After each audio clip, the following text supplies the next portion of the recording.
evento, al Instituto Profesional y Centro de Formación Técnica, DUOC-UC, a la Ilustre Municipalidad de Providencia y a la Ilustre Municipalidad de Santiago.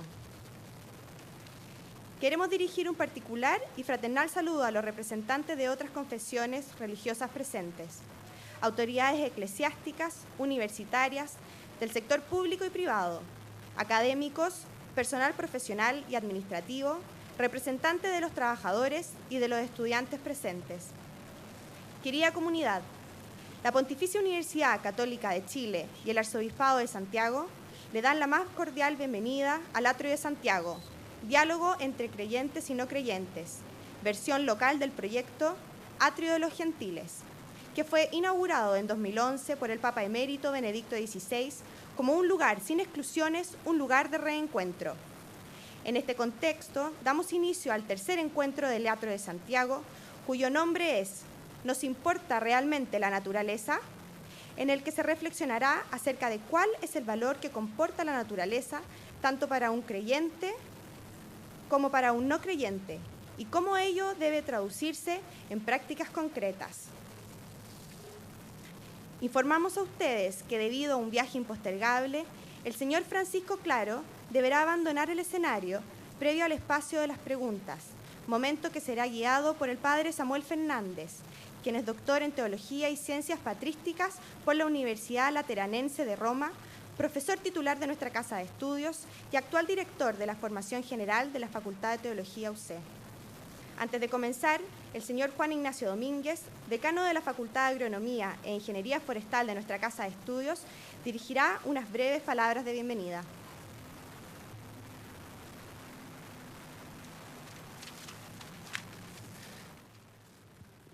Distinguidas autoridades, señores panelistas, señoras y señores amigos, en representación de la Pontificia Universidad Católica y especialmente de su Facultad de Agronomía e Ingeniería Forestal, quiero dar la bienvenida a los participantes a este diálogo organizado por el Arzobispado de Santiago y por nuestra universidad en el marco del Atrio de Santiago. Como se señala en la convocatoria, este es un diálogo entre creyentes y no creyentes sobre un tema de interés común, en este caso específico sobre la naturaleza y sobre cuánto ella realmente nos importa. El propósito de este atrio es conversar acerca del valor que a modo personal y a nivel país le otorgamos a la naturaleza y si este valor se logra hacer efectivo en la práctica, por ejemplo, con medidas de gestión sustentables. Es una conversación que seguramente mezclará lo científico más duro con fundamentos antropológicos y con intervenciones relativas a la acción práctica del hombre con la naturaleza. Como tal, es un tema muy vigente en la actualidad y de alto interés para todos, especialmente desde la perspectiva de facultades como la nuestra, cuyo objeto central de formación de profesionales y desarrollo de investigación lo percibimos precisamente como la gestión de la naturaleza en beneficio del hombre. Este diálogo será conducido inicialmente por el profesor Francisco Claro, distinguido hombre de ciencias y de educación, y los panelistas serán el señor Álvaro Fischer, ingeniero, presidente de Fundación Chile, y el doctor Juan de Dios Vial, médico, rector emérito de nuestra universidad. Agradezco muy especialmente a los organizadores del evento por el esfuerzo realizado. Y a todos los participantes les deseo que tengan una enriquecedora experiencia en esta actividad. Muy bienvenidos a todos.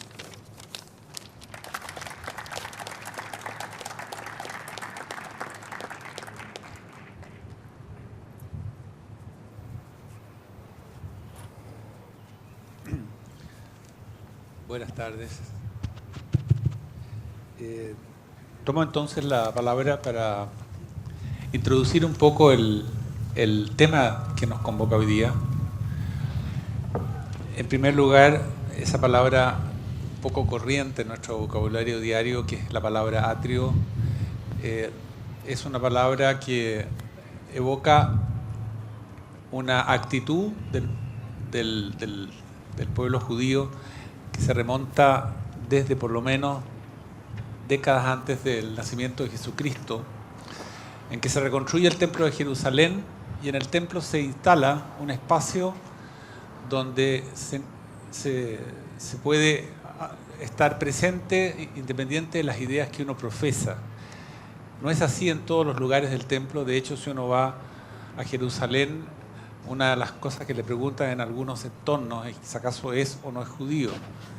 Y si no es judío, no le permiten la entrada. Hay una cierta seclusión en la cultura judía, pero expresamente en el templo de Jerusalén se instaló un espacio en el cual judíos y no judíos, creyentes y no creyentes, personas de alto nivel intelectual o de mucha formación y personas de menos formación podían ingresar y podían libremente intercambiar ideas sobre cualquier tema.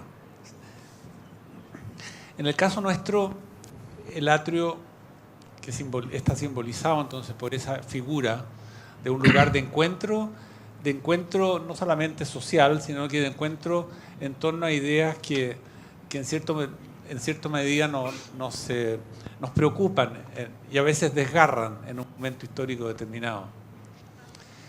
Y se da en el año de la fe, en la cual la Iglesia Católica ha querido establecer distintas instancias para que se reflexione acerca de la fe y de la no fe. En este atrio el tema es la naturaleza. Y uno se pregunta qué tiene que ver la fe con la naturaleza o la no fe con la naturaleza. Y eso tendrán que explicárnoslo los panelistas. Pero yo quiero avanzar un poco la idea. La naturaleza nos preocupa a todos porque hay señales de que la naturaleza está mostrando un cierto agotamiento frente a la acción humana. Por ejemplo, grandes hitos que nos han preocupado en las últimas décadas es el agujero de ozono. Y se nos dice que el agujero de ozono se ha producido por algunos elementos químicos que llegan al espacio y que van corroyendo un isótopo del oxígeno que es importante para parar la radiación ultravioleta. Entonces la radiación ultravioleta ha aumentado. Si ustedes miran la radiación ultravioleta, el récord diario de la radiación es a veces preocupante. Generalmente es mayor que lo tolerable. Por eso recomiendan filtros solares, etc. Pero eso va generando una conciencia de que la acción humana, estos elementos químicos en particular, están teniendo un efecto sobre la naturaleza que incluso amenaza la propia vida humana. Otro ejemplo es el calentamiento global, del cual nos habló tan elocuentemente Al Gore hace unos años atrás, el vicepresidente de Estados Unidos en la época de Jimmy Carter. Y la elocuencia de su discurso dejó también a la gente preocupada. Estamos también en otros espacios generando una naturaleza o digamos, alterando la naturaleza de tal manera que seriamente pudiera afectar la vida. Ya hace unas cuantas décadas atrás, la amenaza de una guerra nuclear también puso en jaque a la humanidad y nos hizo reflexionar cómo es posible que produzcamos una sociedad que se pone a sí misma en tan difícil trance. Por eso que el tema de la naturaleza es un tema importante y uno se pregunta qué actitud uno tiene que tener frente a esta situación. Estamos en un periodo en el cual el paradigma del crecimiento de una organización social, de una economía, es una meta. Y tenemos países enormes como China, más de 1.000 millones de habitantes, creciendo a tasas enormes también, 10% anual. Y eso significa un mayor consumo y una mayor demanda de materias primas, por ejemplo. Entonces uno se pregunta, ¿la materia prima hasta dónde da? ¿El petróleo hasta cuándo va a durar? El cobre nuestro, por ejemplo, si se explota con gran intensidad, eventualmente va a empezar a dar señales no de extinción, pero sí de menor ley, más carestía, etc. O sea, hay ciertos límites que estamos vislumbrando que es necesario atender. Y ese yo creo que es un sentimiento bastante globalizado. independiente de las creencias que uno tenga. Entonces uno se pregunta aquí, de nuevo, ¿qué tiene que ver Dios en esto? ¿O no Dios en esto? Y eso es importante, como lo van a demostrar los panelistas, principalmente porque para los creyentes, por lo menos, la naturaleza es buena. Hay una afirmación acerca de la bondad de la naturaleza, y eso por sí solo nos impulsa a cuidarla. Desde el punto de vista no creyente, la naturaleza es necesaria para la supervivencia de las especies y todas tienen el mismo derecho a sobrevivir. Así que el género humano tiene que cuidar esa supervivencia, y seguramente los panelistas nos van a explicar con más detalle ese punto. Pero la pregunta es sobre Dios, acerca del creador de la naturaleza y del hombre, a veces se enfoca hoy día en el concepto de diseño. Es la naturaleza y la humanidad y el universo, todo, el producto de algo que fue diseñado y que fue cumpliendo etapas como un programa de computación. Estamos en una etapa que va a continuar, querámoslo o no, digamos, pero es un proceso natural, lo que queramos decir con eso de natural, que se sigue irrevocablemente y sobre la cual no tiene participación alguna una mente superior o una acción de un ser superior. Así que ese tema del diseño, que ha sido bastante discutido en la literatura en los últimos 20 años, a favor del diseño, en contra del diseño, particularmente abundante es la literatura en contra del diseño, o sea, un universo que es el producto del azar, que evoluciona de acuerdo a leyes internas y en la cual no tiene participación ningún ser superior. Ese es el argumento de algunos libros que se han publicado, muy expresos en este tema. Así que, habiendo dicho eso, yo creo que el momento de entregar la palabra a los panelistas. En primer lugar, quisiera pedirle al profesor Fischer Abeliuk, si acaso pudiera él presentarnos la visión desde la perspectiva del no creyente. Así que le pido a don Álvaro que me suceda. Y yo me voy a tener que retirar en pocos minutos más, así que si me ven desaparecer no es nada grave.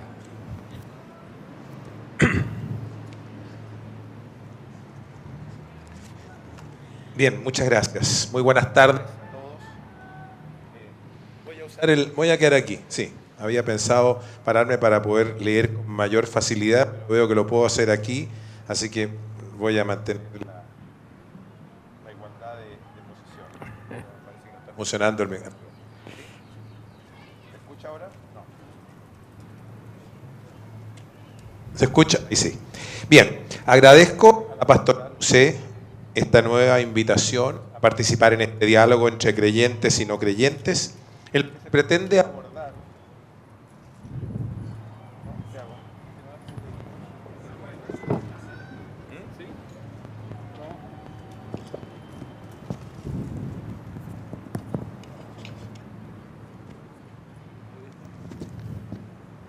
Ya. Entonces, como recomienzo, retomo. Agradezco a la Pastoral UC esta nueva invitación a participar en este diálogo entre creyentes y no creyentes, en los que se pretende abordar desde la perspectiva de cada uno y de manera constructiva diversos temas de importancia para nuestra sociedad y el mundo en que vivimos. Asimismo, me resulta muy honroso compartir este panel con el profesor Juan de Dios Vidal Correa, a quien admiro y cuyos méritos son reconocidos por todos, y también celebro, a pesar de que va a estar interrumpida, la participación de Francisco Claro, porque sus conocimientos e inquietudes intelectuales múltiples hubieran enriquecido y van a ser repasadas por el padre Fernández este encuentro. Bien, para contestar la pregunta por la importancia que tiene la naturaleza para nosotros, es necesario ponernos en la perspectiva adecuada, que permita que esa respuesta tenga sentido. Este diálogo pretende relevar si esa perspectiva es o no distinta para un creyente, para un no creyente, y luego, sean estas similares o distintas, nos interesa averiguar si la mirada que ellos otorgan respecto a la naturaleza y su importancia coinciden o tienen divergencias. La perspectiva que yo tomaré como no creyente es la de la ciencia. Es decir, la perspectiva que supone que los fenómenos que caracterizan al mundo que nos rodea contienen regularidades, que es posible determinar dichas regularidades y que para hacerlo, la mejor manera que tenemos a nuestra disposición es mediante la formulación de hipótesis sobre esas regularidades, contrastarlas con la evidencia empírica y someter el resultado al escrutinio de los pares, para luego corregir esas hipótesis si no calzan con la evidencia o si contienen errores, en un permanente camino que acumula conocimiento a su paso, describiendo cada vez mejor al mundo por medio de conceptualizaciones modeladas del mismo. Eso es hacer ciencia, y ese camino no requiere la existencia de un creador, y por lo tanto es la perspectiva que adoptamos la mayoría de quienes no creemos en su existencia. La ciencia hoy día nos entrega una versión del mundo que nos rodea y de su evolución, desde el Big Bang, continuando con la inflación inicial del universo, la aparición de partículas estables y la posterior formación de átomos y moléculas simples, el gas interestelar, la formación de cuerpos celestes de diversos tipos, agrupados en constelaciones y galaxias, todo ello siguiendo solo las leyes de la física. Y contiene la Vía Láctea, un sistema planetario, una de las constelaciones, la Vía Láctea, contiene un sistema planetario en que uno de los planetas es la Tierra, en el cual la complejidad molecular que se acumuló en ella hace unos 3.700 millones de años permitió la aparición de moléculas autorreplicantes. Esta complejidad, resultante del hecho que su material provino de procesos de fusión previos en otras estrellas que permitieron la aparición de átomos crecientemente más pesados, diseminados por explosiones desde esas estrellas a otros lugares, entre ellos la Tierra, que dieron lugar en esta a una gigantesca variedad de combinaciones de moléculas constituidas por muchos tipos de elementos. Y sobre esas moléculas autorreplicantes surgidas, el mecanismo de selección natural comenzó a operar y generó toda la biodiversidad de organismos vivos que observamos hoy en nuestro planeta. En esa versión, a la que me referí con algún mayor detalle en el diálogo de este atrio relativo al origen de la vida, el mundo inanimado y el mundo de lo vivo no tienen diferencias esenciales, ya que el segundo, la vida, surgió del primero por la sola aplicación de las leyes de la física y la química, sin que haya un salto esencial al pasar de la materia inerte a lo vivo. En ese escenario, lo que llamamos naturaleza, es decir, todo el ámbito de entorno con el que interactuamos permanentemente, está constituido tanto por los objetos inanimados que están a nuestro alrededor, el mar, la atmósfera, las rocas, así como por los organismos vivos que habitan nuestro planeta, bacterias, plantas, peces, mamíferos, entre otros, todos los cuales forman parte de esa naturaleza. Como consecuencia del proceso evolutivo descrito y de manera natural, los seres humanos surgidos de él no somos algo especial, sino solo una especie más, que surgió de especies que nos antecedieron según una trayectoria que cada vez se conoce con mayor precisión. Y por lo tanto, nosotros también formamos parte de esa naturaleza. Esa es la perspectiva que yo adoptaré en este atrio. Ahora bien, los seres humanos, a lo largo de nuestra existencia, hemos hecho uso de la naturaleza externa a nosotros, tanto para extraer energía de ella como para, utilizando materiales de esa misma naturaleza, inertes o vivos, acceder a los elementos que nos son útiles y mejorar así nuestra calidad de vida. Ese proceso, que involucró primero el intercambio, luego la división del trabajo y más tarde la capacidad para acumular conocimiento en la forma de nuevas tecnologías, exhibe una trayectoria de permanente aumento de valor. Como lo ilustra magistralmente Jared Diamond en su libro Armas, Gérmenes y Acero, el inicio de todas las civilizaciones siguió un patrón similar. Primero, ellas domesticaron los granos que les sirvieron de alimento, luego domesticaron a los mamíferos mayores, vacunos, caprinos, elefantes, que sirvieron de alimento y de energía de transporte y tracción, lo que dio paso a la agricultura, siguiendo luego con la escritura, para poder registrar la producción de alimentos y a quienes ella pertenecía, y siguió con la creación de asentamientos humanos cada vez más grandes, que pasamos a llamar ciudades, para luego comenzar a formar gobiernos. No es casualidad que ese proceso, similar en todas las civilizaciones, continúe de manera permanente en el tiempo, con una aceleración exponencial a partir de los últimos 250 años, creando a su paso cada vez más riqueza en la forma de más bienes y más servicios, cada vez más sofisticados, con requerimientos de energía cada vez más intensivos. Ese proceso, que es distinto del de otras especies, como los leones, que luego de alimentarse se echan a dormir sin ambicionar nada más, se funda, entre otras razones, en características intrínsecas de nuestro sistema nervioso central moldeado por selección natural, entre las que se encuentra la búsqueda del estatus. El estatus, es decir, la jerarquía social que exhiben los individuos y respecto de la cual las personas se calibran unas con otras permanentemente, quedó instalado en nuestra psiquis por la importancia que tuvo para el apareamiento entre hombres y mujeres. Los hombres de más estatus daban mayor certeza de éxito reproductivo a las mujeres y los hacía, en consecuencia, más atractivos a ella, lo que los hizo competir por exhibir ese estatus. Y es lo que nos lleva hoy día a querer destacar, mejorar o subir en la escala social. Las mujeres también compiten entre sí, pero de maneras distintas. La vara de medida de ese estatus es diferente según la actividad que desempeñemos y varía si se trata de la ciencia, el arte, el deporte, los negocios, la publicidad o cualquiera otra. Esa búsqueda de estatus que nos insta, nos impulsa a querer tener más bienes materiales, culturales, deportivos, espirituales, está en el origen de ese uso cada vez más intensivo de la naturaleza para lograr nuestros fines. Y aquí es donde la pregunta, por si nos importa realmente la naturaleza, cobra sentido. Si lo que los seres humanos hacemos es continuar incesantemente utilizándola para extraer energía y fabricar los bienes que utilizamos, hasta el punto en que comenzamos a alterar las características de esa naturaleza, y con ello potencialmente la sustentabilidad de nuestra propia vida sobre el planeta, la pregunta por si verdaderamente nos importa la naturaleza surge de manera obvia. Durante mucho tiempo, la utilización de la naturaleza para extraer energía o fabricar bienes no tenía mucho impacto sobre el sistema como un todo, salvo en pequeños ecosistemas como la Isla de Pascua, por ejemplo.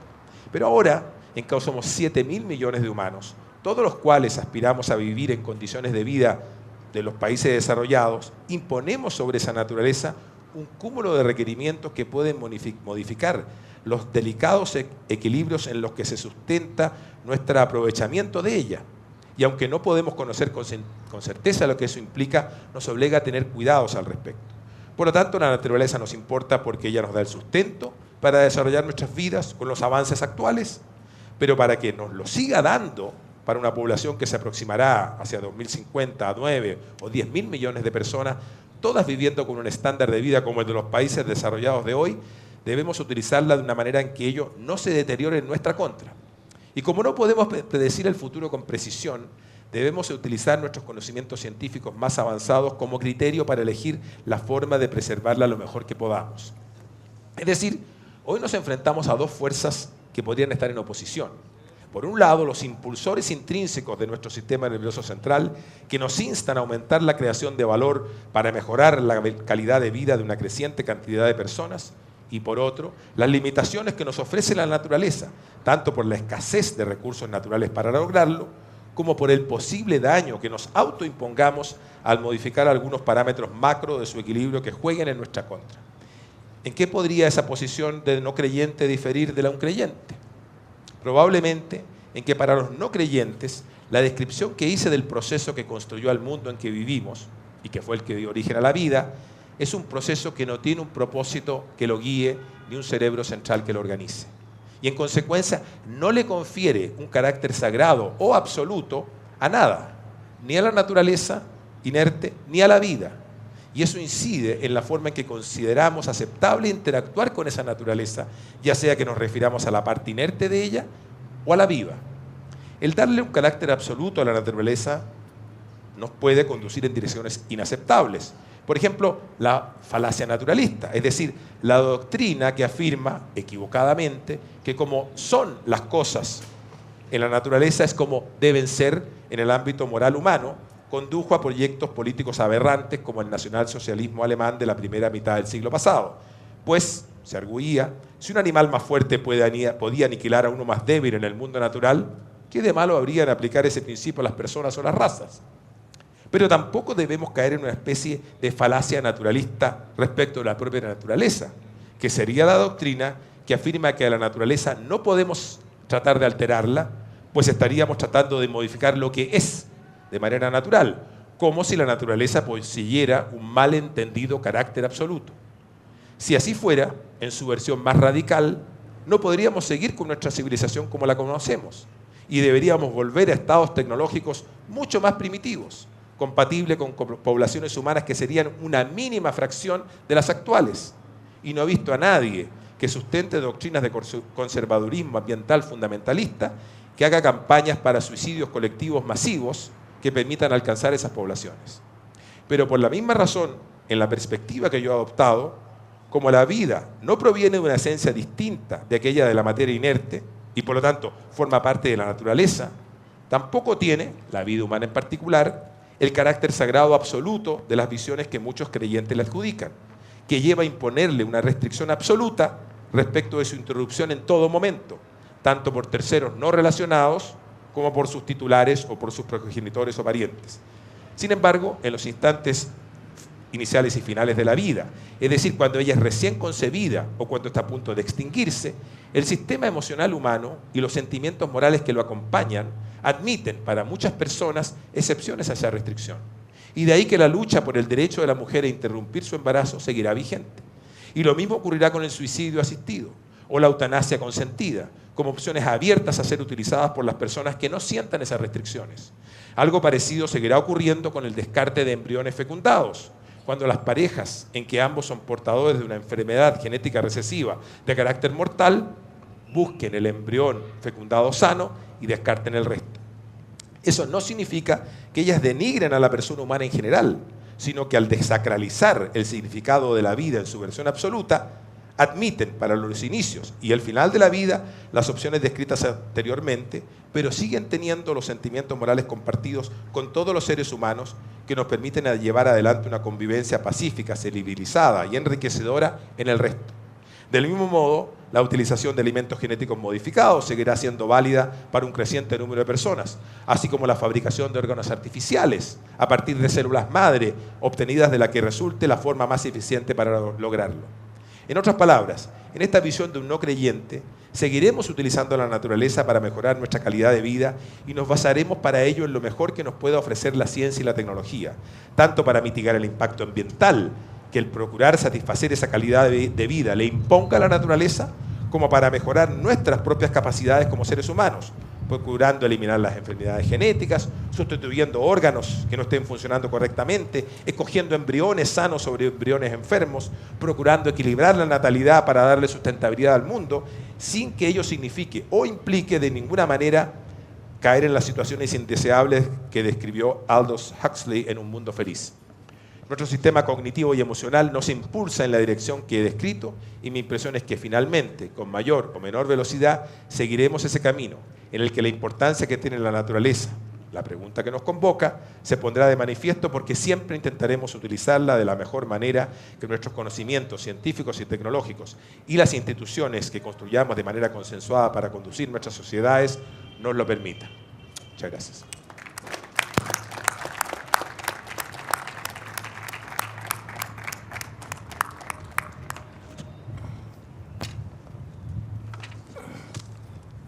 Muchas gracias, le damos gracias a Álvaro.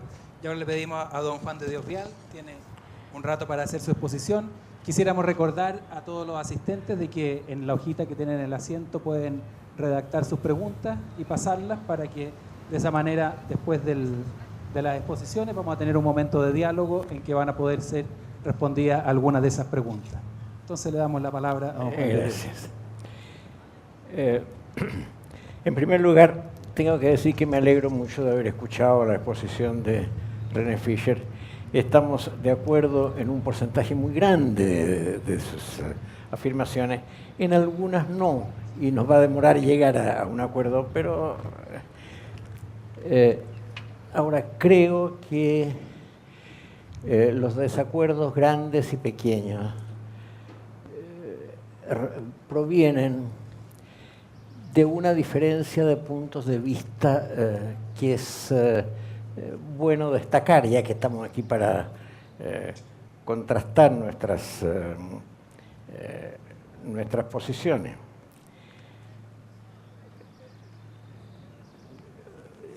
Yo obviamente represento aquí al grupo de los creyentes. Entonces, ¿en qué creemos? Yo diría fundamentalmente que creemos en Dios. Creemos en que nuestras existencias y la existencia de todo el universo ha sido creada y sostenida por la voluntad trascendental de Dios. Ahora, eso suena como puras palabras, a una cosa como muy, muy abstracta. Yo quisiera detenerme un poco desordenadamente, no aspiro a hacer una cosa tan ordenadita como la que ha hecho el profesor Fisher, en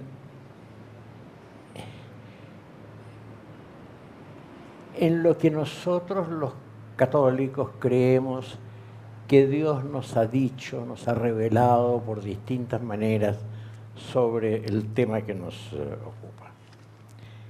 Hay que ver que la pregunta que se nos hace es, ¿nos importa realmente la naturaleza?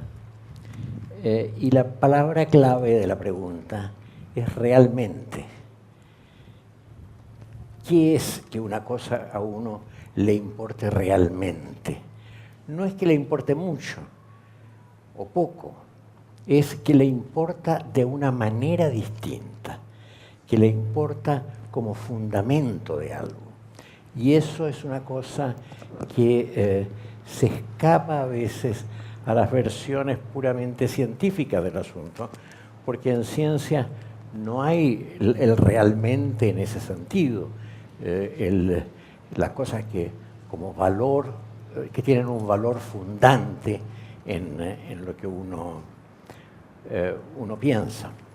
Y el realmente nosotros lo sacamos más fácilmente de la conversación cotidiana entre las personas que de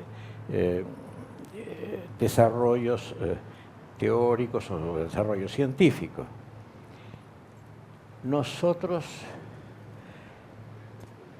los católicos, buscamos el valor de la creación, su posibilidad de ser realmente algo, en la revelación que Dios ha hecho de su designio, y un sitio privilegiado para tener un atisbo del designio del Creador es la Biblia, la Sagrada Escritura, donde se recogen muchas de las enseñanzas fundamentales que por maneras y modos diversos Dios ha impartido sobre sí mismo y sobre su obra.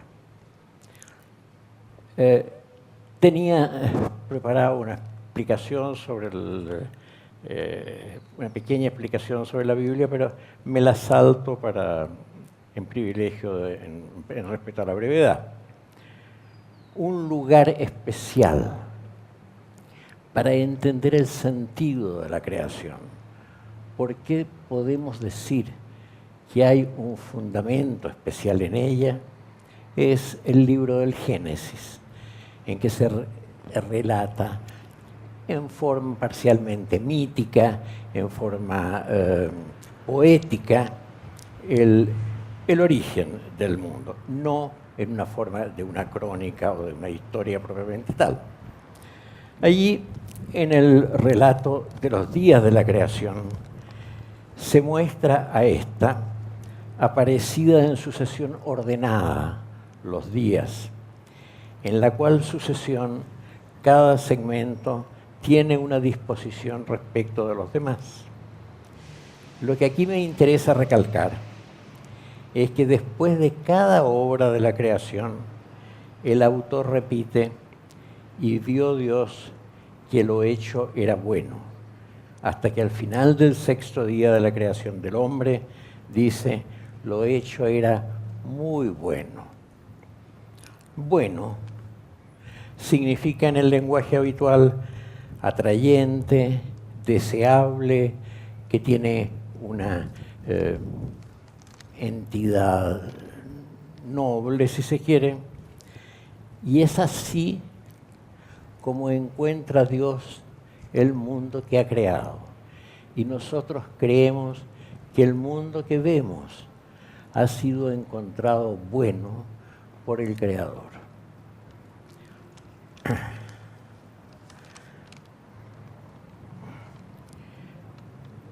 El mundo que enfrentamos tiene la dignidad, el valor de lo que el propio Creador declaró. No es una dignidad o un valor que le atribuyamos nosotros, que sea producto de nuestra imaginación o de nuestro raciocinio. Esto nos es dado. Esto que tenemos, que nos rodea, como la creación, la naturaleza, es bueno, ha sido declarado así por Dios. Ahora,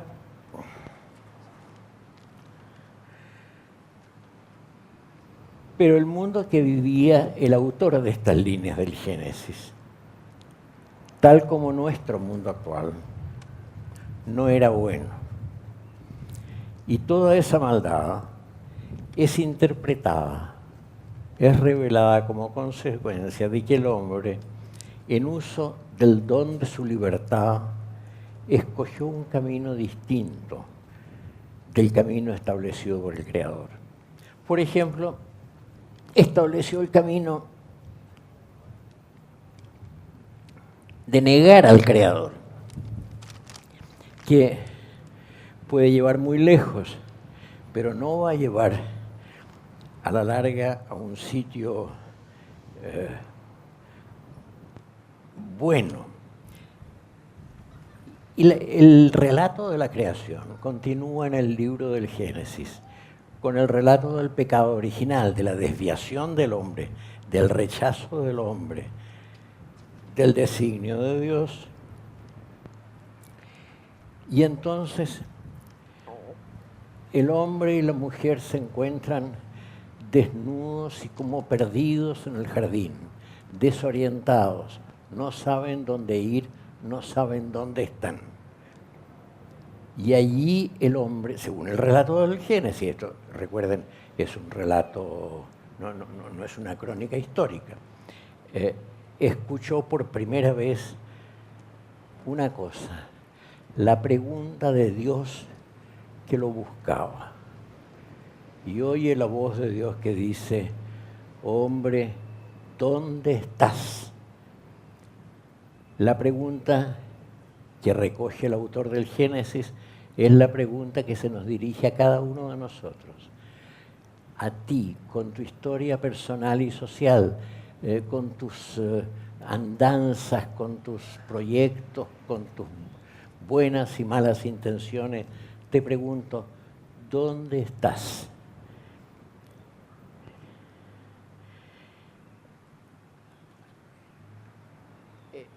Eso significa que Dios nos busca a través de la creación y en la creación para que volvamos a encontrar el camino. La creación es buena y ha sido corrompida por el mal uso de la libertad. Y en estos libros tan primitivos del libro de Génesis, eso se encuentra expresado de una manera dramática. Está el caso de Caín y Abel, la muerte de Abel, el triunfo del mal simbolizado por Caín, y después viene la descendencia de ellos, y por varias generaciones, y se llega a uno de los descendientes de Caín, que es Lamech, que lo expresa de una manera terminante. Dice, Caín será vengado fue vengado 7 veces. Lamech será vengado 70 veces 7. Con lo cual, el mal, la revancha, la envidia, la suspicacia, el rechazo del designio de Dios va creciendo, se podría decir, de generación en generación. Pero la Biblia no piensa que esa sea una condición definitiva. Antes, el conjunto de ella está inspirado por la idea de que Dios ha suscitado a un hombre que viva la perfecta obediencia a su voluntad creadora y que aunque le toque pasar por el valle de la muerte, lleve en un día, en una forma que solo Él conoce, a la creación, al conocimiento y al disfrute del don de Dios. Y eso es, en último término, lo que nos dice la Biblia, que a pesar de todos los pecados y las negaciones, la creación no tiene una falta de sentido, no está lastrada con una falta de sentido, sino que es buena y está destinada a resplandecer como buena en el último día. Eso es más o menos lo que piensa un creyente que admite prácticamente todo lo que decía Álvaro Fischer, excepto algunas cositas aquí y allá y algunas conclusiones que me resultaban un poco difíciles de tragar. Pero estoy muy agradecido de haber escuchado esa expresión, porque es una expresión de lo que la humanidad ilustrada puede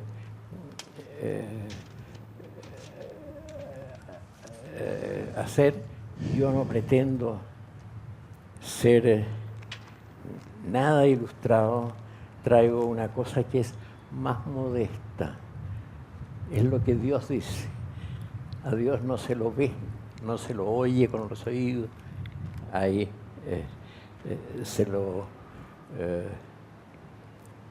se asiste a su presencia en el acto de la fe, que es un acto humilde y sencillo, que no puede compararse a una teoría científica bien fundada, pero que a la teoría científica y a la vida corriente les da un fundamento y nos permite contestarnos, ver por lo menos por dónde contestamos la pregunta, ¿dónde está el realmente por el que nos importa la naturaleza?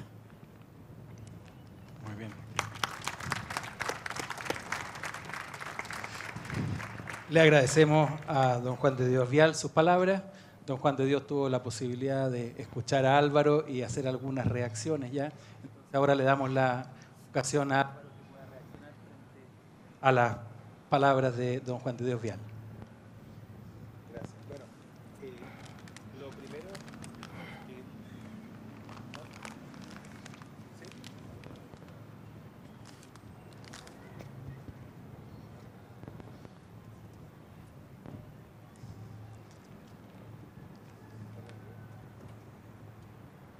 Ahí está. Bueno, comienzo por estar de acuerdo con don Juan de Dios en que estamos en una parte muy importante de acuerdo.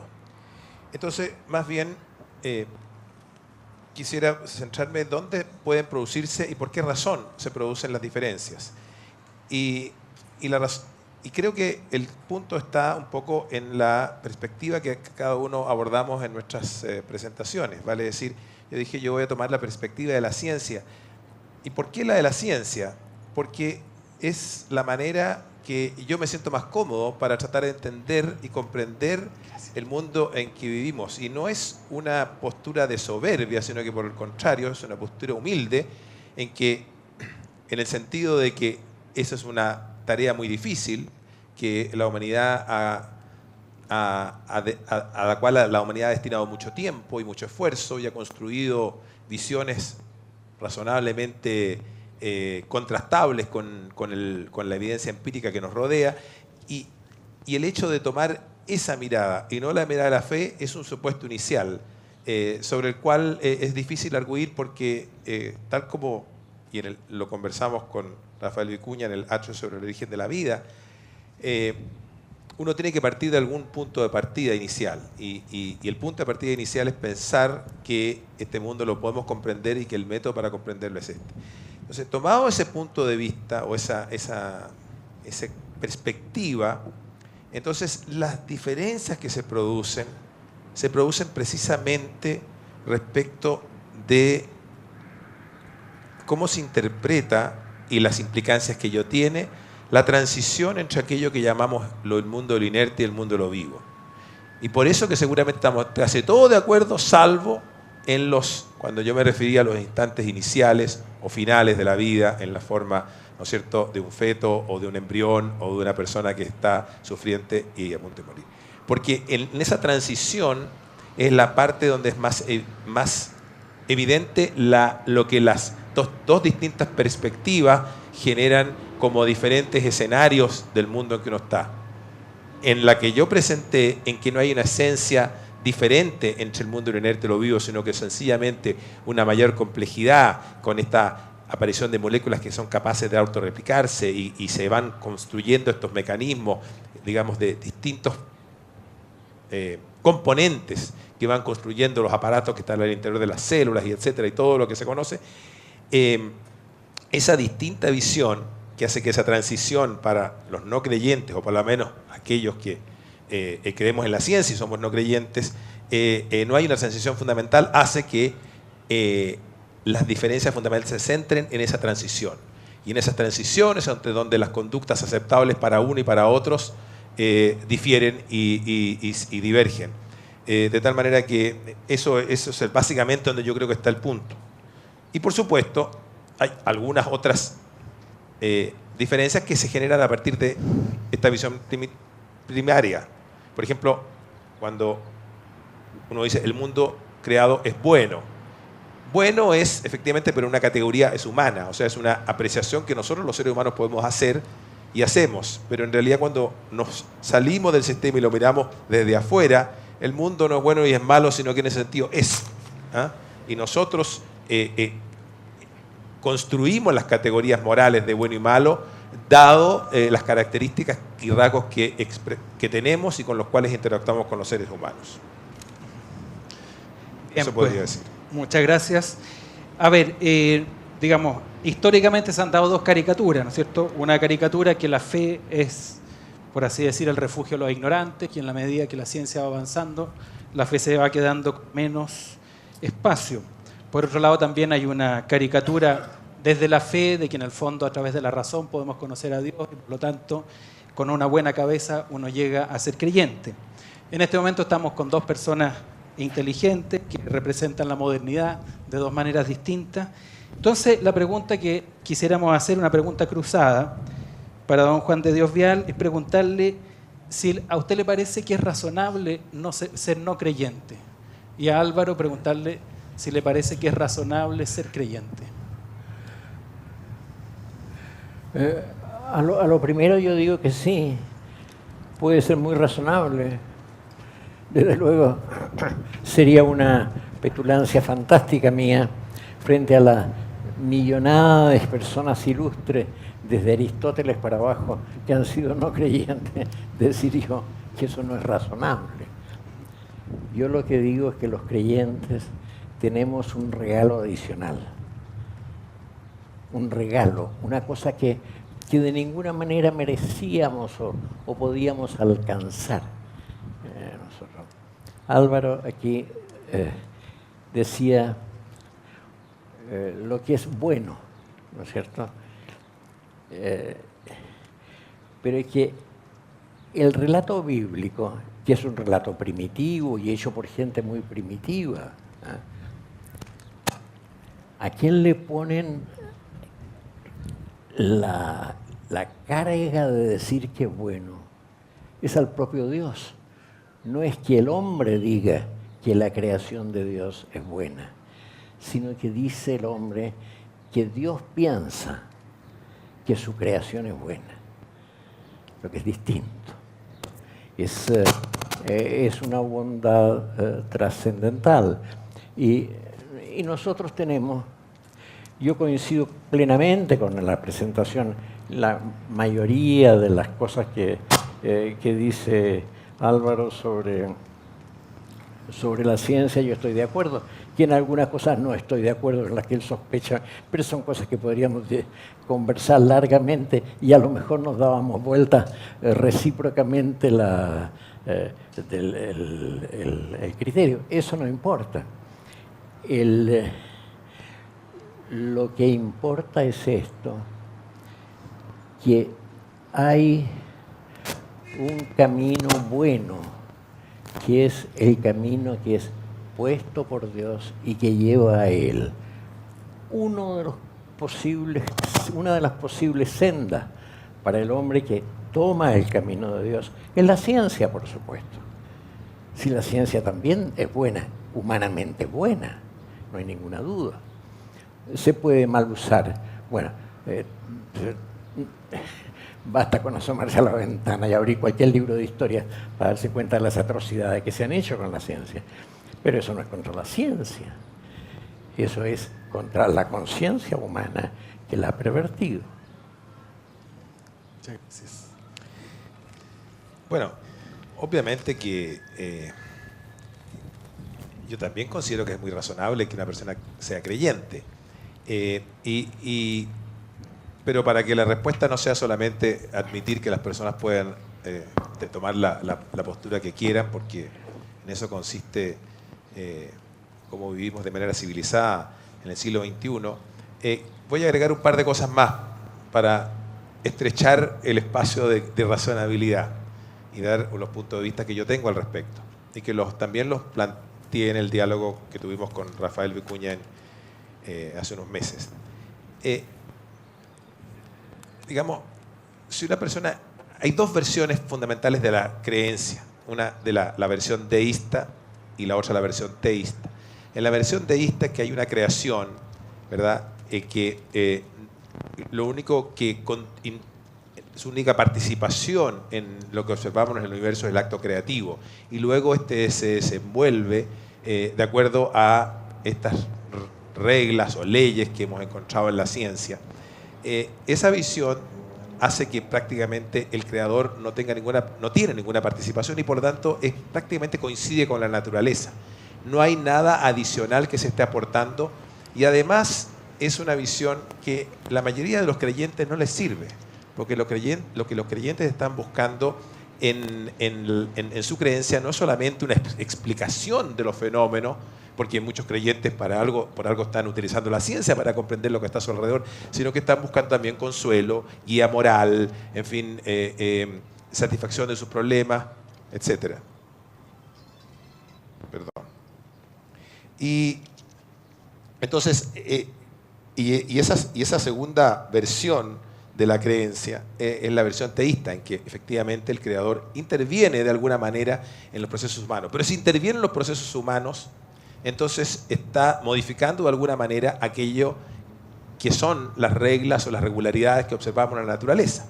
Y entonces ahí es donde las dificultades aparecen y por eso que el espacio que queda, desde mi punto de vista, se estrecha. Si es que uno está buscando alguna compatibilidad entre la comprensión del mundo natural y la de la existencia de un creador que interviene en los aspectos humanos.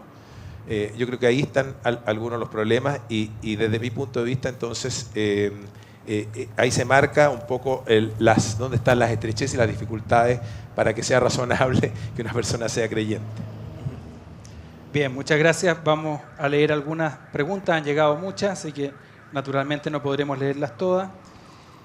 Una dice, ¿cómo es posible asumir de manera concreta una defensa y un cuidado de la naturaleza sin recurrir a un fundamento de fe, pero tampoco sin caer en una perspectiva puramente utilitarista? ¿No? Me parece que tal vez va más bien dirigida a ti, tal vez.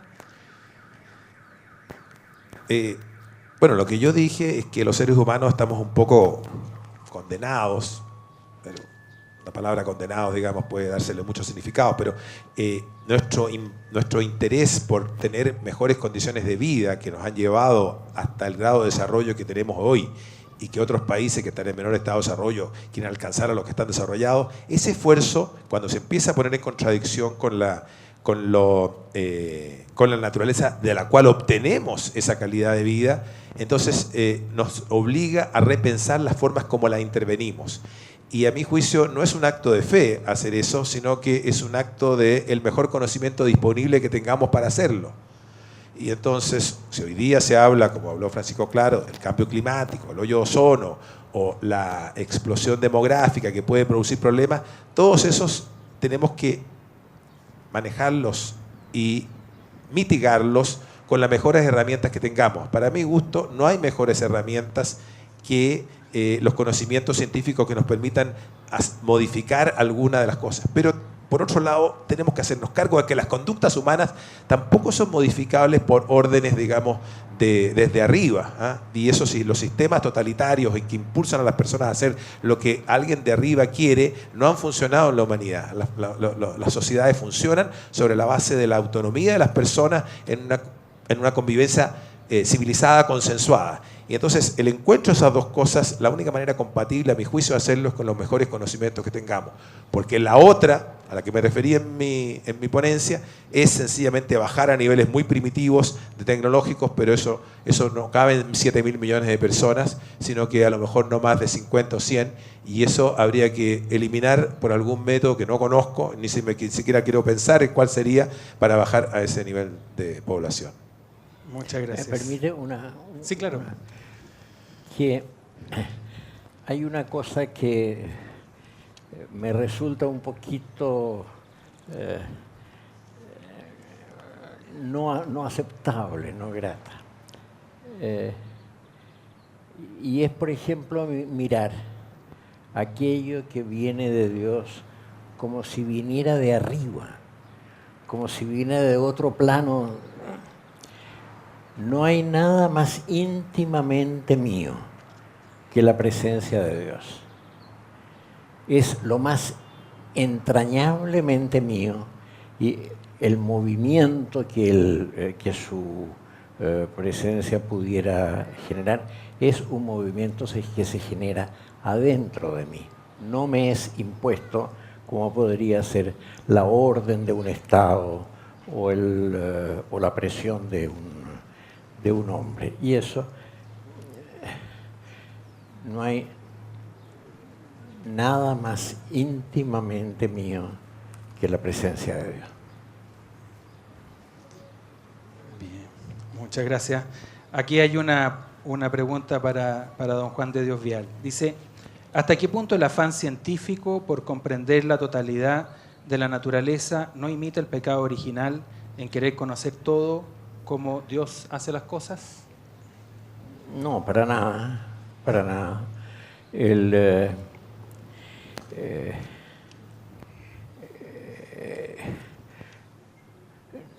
No creo que exista un pecado de conocimiento, digamos, en ese sentido. No lo he topado nunca. El pecado empieza en la utilización del conocimiento, en la acción. Sí, yo me atrevo también a dar una opinión. Yo creo que a veces desde la fe hemos pretendido, digamos, mantener la bandera al tope de la existencia de Dios desde lo inexplicable. Hemos dicho, mira, la ciencia puede explicar muchas cosas, pero hay cosas que no se pueden explicar y por lo tanto tenemos que recurrir a Dios. Pero naturalmente la ciencia con sus avances cada vez va explicando más cosas y en definitiva me parece a mí que desde la fe nosotros en ningún caso podemos temer al conocimiento, todo lo contrario. El hecho de que digamos, Álvaro hablaba de la regularidad de las leyes, justamente el hecho de que las cosas funcionen con regularidad, ahí nosotros encontramos que verdaderamente aquí hay algo que va más allá de nosotros. Y por ello mismo también, digamos, concuerdo perfectamente con lo que decía don Juan de Dios Vial, que el conocimiento no es una amenaza. Si fuera así, ¿no es cierto?, tendríamos que cerrar las universidades católicas porque serían una contradicción interna. Aquí tenemos otra pregunta, esta vez para Álvaro Fischer. Dice, dominar la tierra, ¿no hemos confundido dominar con someter en lugar de administrar la naturaleza? Yo no utilizaría ninguno de los tres verbos, ¿Ya? ni dominar, ni someter, Ni administrar. Yo creo que en la versión o visión que yo planteé, los seres humanos estamos en la naturaleza y somos el resultado de un proceso natural en el cual aparecimos en algún minuto, ¿verdad? Hace unos 200.000 años con los rasgos de nuestra especie, o quizás un poco menos, de nuestra especie actual, y por lo tanto nos hemos visto en la necesidad de, primero, resolver el problema de la existencia, o sea, de mantenernos vivos. Somos organismos, organizaciones que están muy fuera del equilibrio termodinámico. Si no conseguimos energía externa, nos desmoronamos en materia inerte nuevamente, que ocurre cuando morimos. Y por lo tanto, conseguir ese alimento lo tuvimos que conseguir fuera de nosotros, en la naturaleza. Y entonces, la relación que tenemos con la naturaleza es de ese tipo, es conseguir y obtener de ella para mantener nuestro sistema, porque tal como estamos conformados, y muchos organismos, todos los organismos vivos, digamos, tienen que ganarse la vida, porque aquellos que no lo hicieron no dejaron descendencia y no están hoy día, digamos, y no tenemos nada que comentar al respecto. Entonces, en ese esfuerzo, nosotros tenemos una interacción con la naturaleza. No es ni una dominación, ni un someterle, ni administrarlo, sino que es una interacción con ella, que durante mucho tiempo pareció que era inocua, o que estaba a nuestro servicio, o a lo mejor alguno de estos verbos. Pero hoy día, en que vemos que la intervención que tenemos en la naturaleza produce cambios globales, y las características de la naturaleza y actuales, que son de donde obtenemos la energía y los materiales con los cuales construimos esta calidad de vida, se pueden haber amenazado. Entonces lo que tenemos que hacer es interactuar de manera inteligente con ella, y por lo tanto no es ni administrarla ni someterla, sino que interactuar, porque lo que tenemos que entender es que todo esto está mezclado uno con otro, está todo imbricado de maneras interconectadas que son difíciles de entender, y que por eso es que necesitamos conocimientos más avanzados y mejores para poder hacerlo. A mí me gustaría hacer una pequeña observación, a lo mejor no pertinente, pero que no me gustaría callármela. Hay algo en que nosotros, los seres humanos, somos distintos de todo lo demás. Distintos. Yo lo diría, por ejemplo, lo pondría en esta forma. Todo lo que nosotros podamos nombrar, imaginar, pensar, es, si ustedes quieren, secreción humana. Eso es el hombre el que lo hace. No hay nada que podamos nosotros concebir que no sea propiamente del pensamiento humano. Imagínense cualquier discusión que quieran, cualquier planteamiento que quieran. Está reducido, lo que sea, el ser de las cosas, lo que sea, a su dimensión humana. Y en ese sentido, aunque nuestro sentido de la modestia se ha herido, tenemos que decir que somos el centro del universo. Bien, aquí viene otra pregunta cruzada. El atrio que estamos realizando es un diálogo entre un creyente y un no creyente. Si alguien viniera acá y dijera, bueno, yo he escuchado las convicciones de Juan de Dios Vial, he escuchado las convicciones de Álvaro Fischer, más bien yo pienso que aquí hay dos personas que creen y que creen en distintas cosas. ¿Cómo reaccionarían frente a esa afirmación? Es decir, no hay aquí un creyente y un no creyente, sino que dos personas que tienen puntos de partida, tienen convicciones que son diferentes.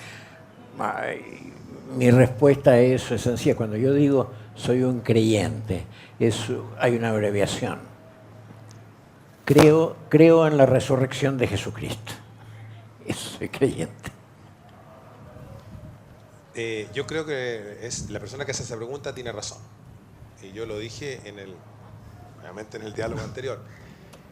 Yo creo, o sea, cuando yo digo yo no creo en Dios, soy no creyente, no creo en Dios, pero creo creo, y no estoy seguro, sino que creo, o sea, es una creencia, porque la palabra, el verbo creer denota una especie de supuesto inicial, es un punto de partida, es como los axiomas en la matemática. ¿Ah? Uno necesita establecer algunos puntos donde uno construye un edificio, no lo puede construir sobre nada. Entonces el punto de partida mío es creer que la manera de entender el mundo y de relacionarme y organizarme para hacerlo es construir esquemas explicativos de él. Y la mejor manera que hemos encontrado los seres humanos, a mi juicio, para hacer ese ejercicio, después de distintas maneras de hacerlo, desde la astrología, ¿no es cierto?, los dioses que hacen llover y las montañas que se mueven y todo eso, finalmente es el método científico. Entonces, en eso yo creo, y en ese sentido la persona que hace la pregunta tiene razón. Yo creo en otra cosa. A ver, ¿me permite acá? Sí. La palabra creo tiene dos sentidos, por lo menos, que son perfectamente legítimos, pero que se usan en forma... Cuando yo digo creo en Dios Padre Todopoderoso, no es lo mismo que cuando digo creo en la tabla de Mendeleev.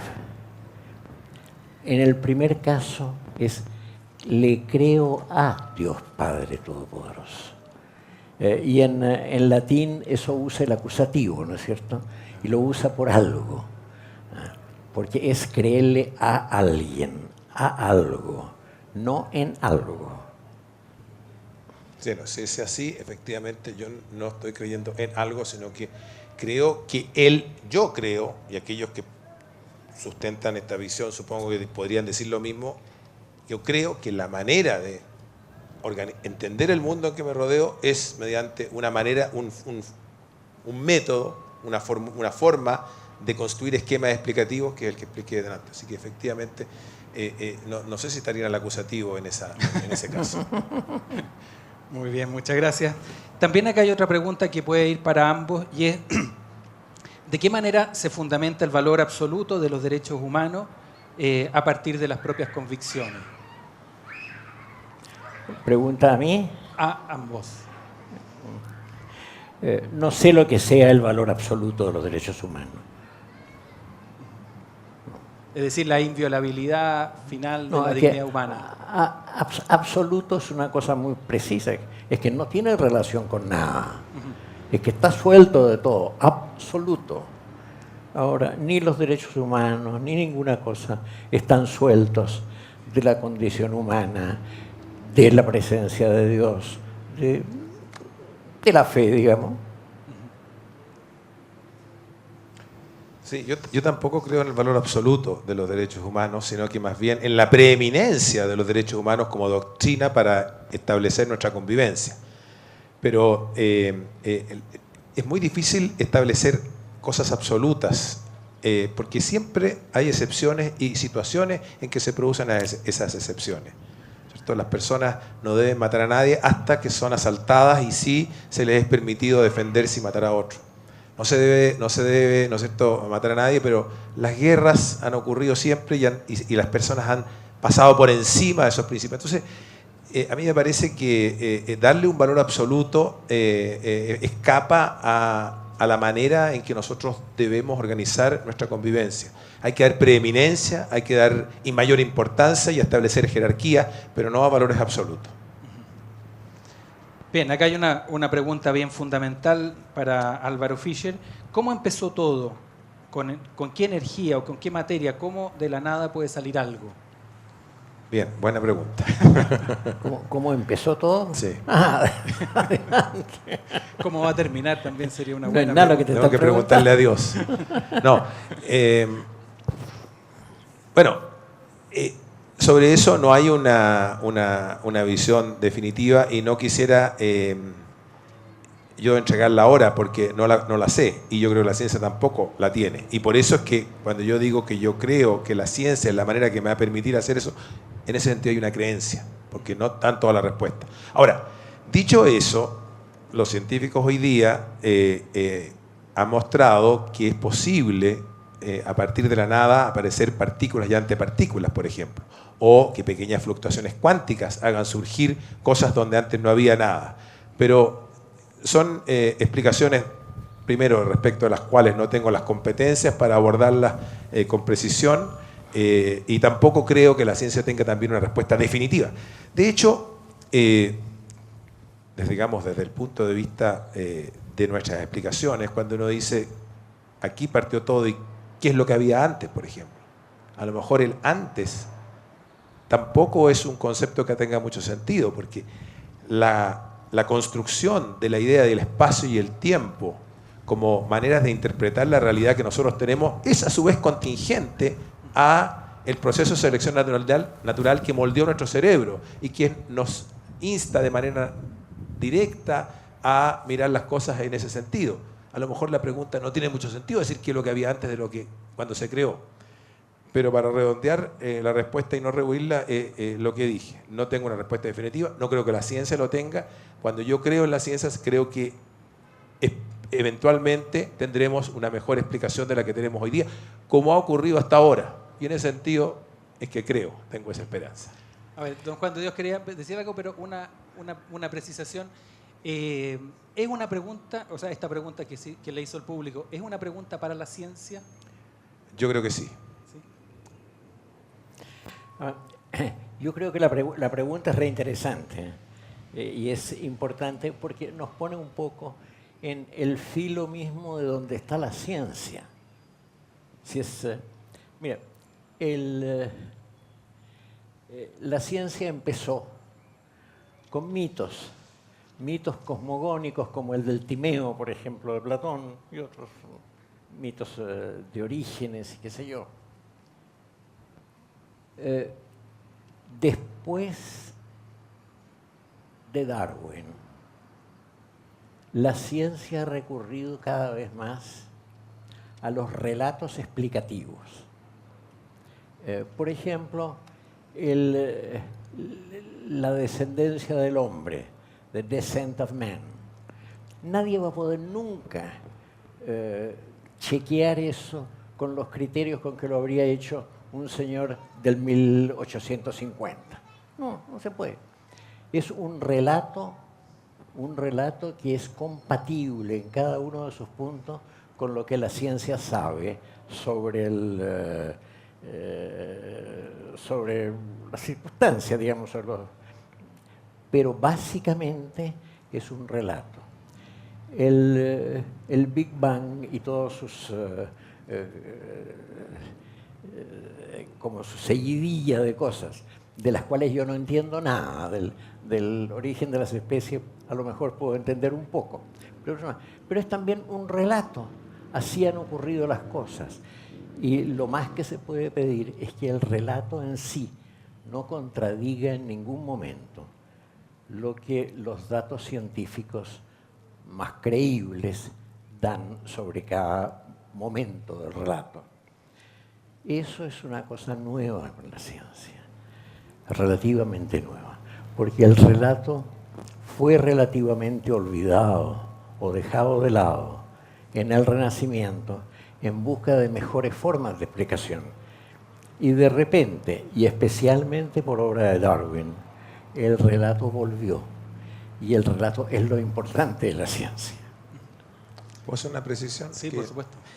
Estoy de acuerdo, pero quisiera hacer una pequeña precisión. Yo creo que la ciencia puede hacer relatos, efectivamente, pero más que relatos, lo que la ciencia intenta hacer son metarrelatos, o sea, establecer reglas, leyes y tratar de dar esquemas explicativos basados en regularidades, que efectivamente solamente son válidas mientras no sean contradichas por la evidencia empírica. Y en ese sentido, la ciencia, a diferencia de otras creencias, es siempre tentativa. O sea, uno puede creer en la ciencia como método, pero las explicaciones que de la ciencia, o los relatos en el lenguaje del doctor Vial, son siempre tentativas. Y están a la espera de que tengan que ser modificadas cuando los datos empíricos que se observen no calcen con esa conceptualización que está vigente. Bien, pues aquí vamos a hacer una última pregunta a don Juan de Dios Vial y después le vamos a dejar un momento ahí para que cada uno pueda decir unas últimas palabras. La pregunta dice así: en el contexto del diseño inteligente como supuesto testimonio de la existencia de Dios, ¿es posible sostener que el agotamiento de los recursos naturales, que parte del hombre es parte de este diseño inteligente, es decir, como el deterioro de la naturaleza pueda poner en jaque la pregunta acerca del diseño inteligente. A ver, si se me dirige a mí la pregunta, me molesta lo más que hay, porque yo encuentro que el diseño inteligente es un disparate. Es un invento que se ha hecho para introducir por la puerta falsa la teología dentro de la ciencia. Y yo no creo en semejante cosa. Así que no me siento habilitado para intervenir en ese debate. Bien, pues bueno, hemos tenido un momento muy interesante de diálogo. La idea, ¿no es cierto?, de este diálogo, y si cada uno de ustedes ha venido generosamente a este día, ¿no es cierto?, con bastante calor, ¿no es cierto?, a una hora que podríamos haber estado en otras actividades, cada uno ha tenido un motivo por el cual ha venido. Entonces, la última pregunta para ambos, ¿no es cierto? Bueno, ¿qué los trajo para acá? ¿Qué es lo que los impulsa a hablar? ¿Qué es lo que les impulsa a dirigirse a un auditorio de gente que quiere aprender, quiere entender, quiere abrirse, ¿no es cierto?, al conocimiento lo más profundo del ser humano? Bueno, mi contestación es tan simple que mejor la doy yo primero y Álvaro va a hacer una cosa más elaborada e inteligente después.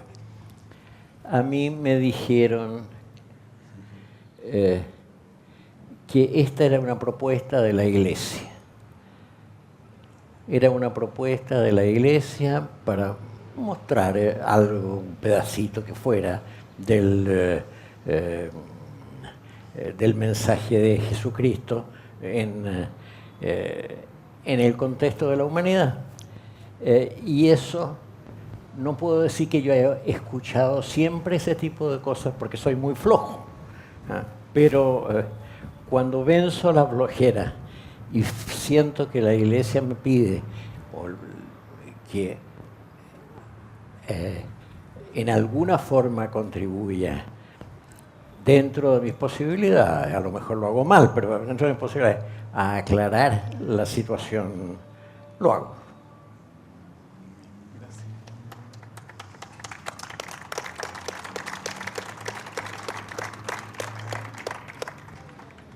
Bueno, yo fui invitado a participar en estos diálogos y a mí me pareció que la propuesta que se hacía era atractiva por dos razones. La primera era porque estaba puesto la propuesta era de un diálogo, no de un debate, vale decir, un encuentro de ideas sobre temas que a todos los seres humanos les importa y yo creo que en ese sentido los diálogos y la forma de interactuar a través de una conversación constructiva, que era la invitación, a mí me parece que es una cosa que en general uno no se debe negar si es invitado. Yo me he sentido muy honrado que me hayan invitado, por una parte. Y por otra parte, porque creo que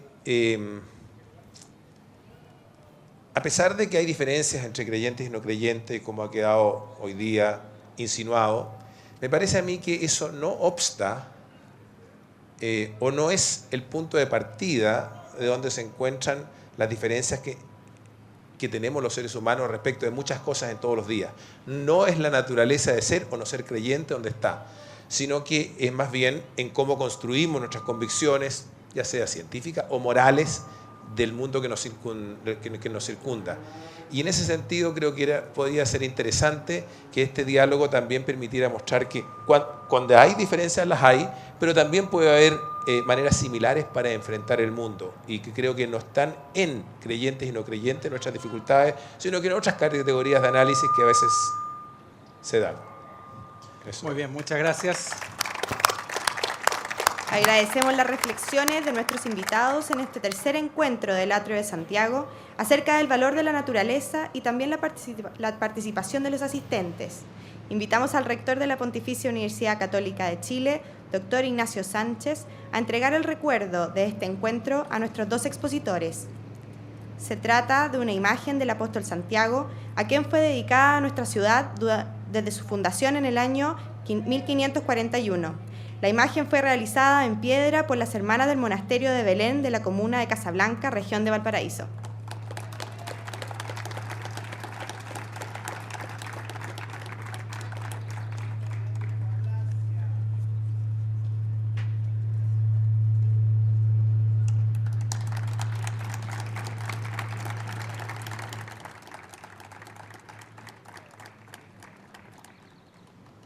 El Arzobispado de Santiago y la Pontificia Universidad Católica de Chile agradecen nuevamente a cada uno su presencia y les invitan al evento de clausura este domingo a las 20:30 horas en la Plaza de Armas. Muy buenas tardes.